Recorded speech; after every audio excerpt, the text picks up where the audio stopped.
If someone told you that they were going to give up on their dreams, what would you tell them? Don't give up on your dreams because you might have some very, very, very, very, very good dreams. Oh, that's really good advice, baby. Hi guys, welcome back to my channel. For all those who are new, welcome. My name is Lony'e. Okay guys, so my oldest son, his name is Peyton, and at the time of this particular story, he had just turned 3. So we were walking home from the park. It was during the summer, and it was a really, really hot day, and y'all, I was like good and pregnant with Randy, good and pregnant, and well into my pregnancy.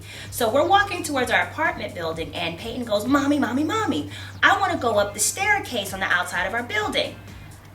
I looked at him, I said, "Peyton, mommy is tired, I am hot, I am not taking that staircase, and I am not carrying your bike up those flight of stairs." He turned, looked at me straight in my eyes and very seriously and said, "Mom, you really need to persevere."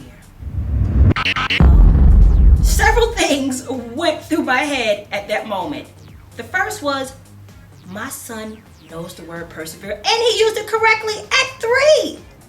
The second thing that popped in my head was, I know this little boy is not trying to tell me what to do. I am pregnant, my feet are swollen, my back hurt, I am tired. He is not trying to tell me to take some stairs. He is not in control of me.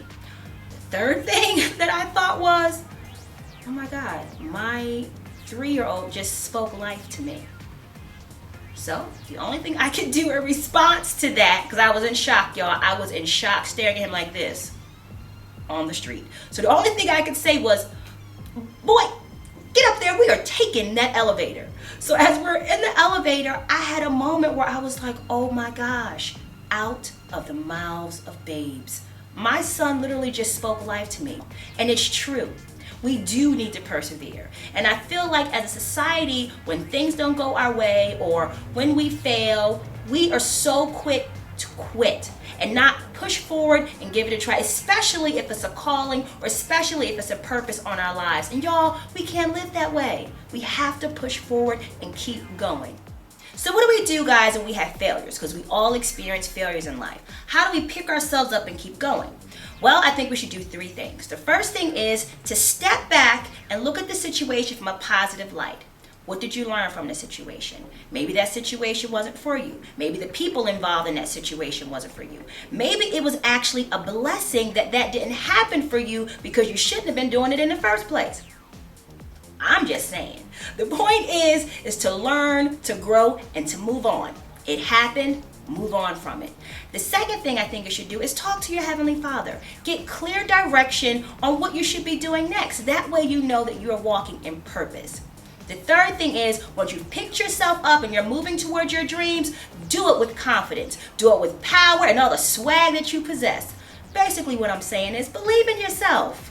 So also what I want to say is there are so many people out there who are extremely successful who have failed. I mean, failed, and they did not let their failure stop them. Okay, one of them is Bill Gates. This man is a college dropout, and his first business tanked.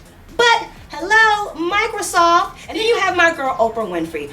Oprah had a really tough upbringing. She had a lot of abuse in her life, and when she had her first job as a TV reporter, she was fired because she was unfit for television. We're talking about Oprah. And then one of my other favorite stories is Sidney Poitier. Love this man. Okay, his first audition, the casting director told him, "You know what, you're pretty much basically wasting our time, so why don't you become a dishwasher or something?" This man won an Oscar, okay? And for all of my athletes out there, Michael Jordan, hello, this man was cut from his high school basketball team and had so many failures. You know what? I'm gonna quote Michael Jordan. He says here, "I have missed more than 9,000 shots in my career. I have lost almost 300 games. On 26 occasions, I have been entrusted to take the game-winning shot, and I missed. I have failed over and over and over again in my life, and that is why I succeeded."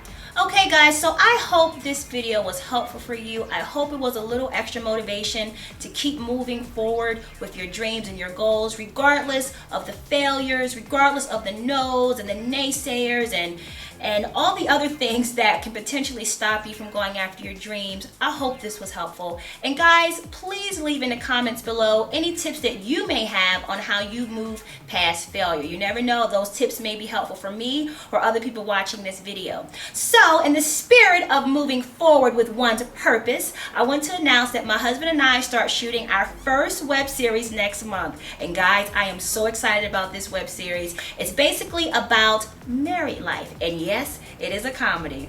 And I also have another project in the works with some awesome actresses who are fellow friends and fellow mommies. So we'll just call this project right now the Mommy Project, okay? So more information coming up about that soon. And for all of those who are following my bucket list challenge, I have signed up for a half marathon in Santa Monica on April 10th. It's called the Outstanding Half Marathon. I have been training for months for this, and I am ready. And I am having a few girlfriends join me for this experience. And of course, we will be documenting how it all goes down. So guys, remember to like, comment, and subscribe. Also check me out on Instagram as I share a lot more stuff there. So guys, until my next video, bye! Hi guys, check out my last 2 videos on my first time off-roading and my mommy makeup tips. Thanks!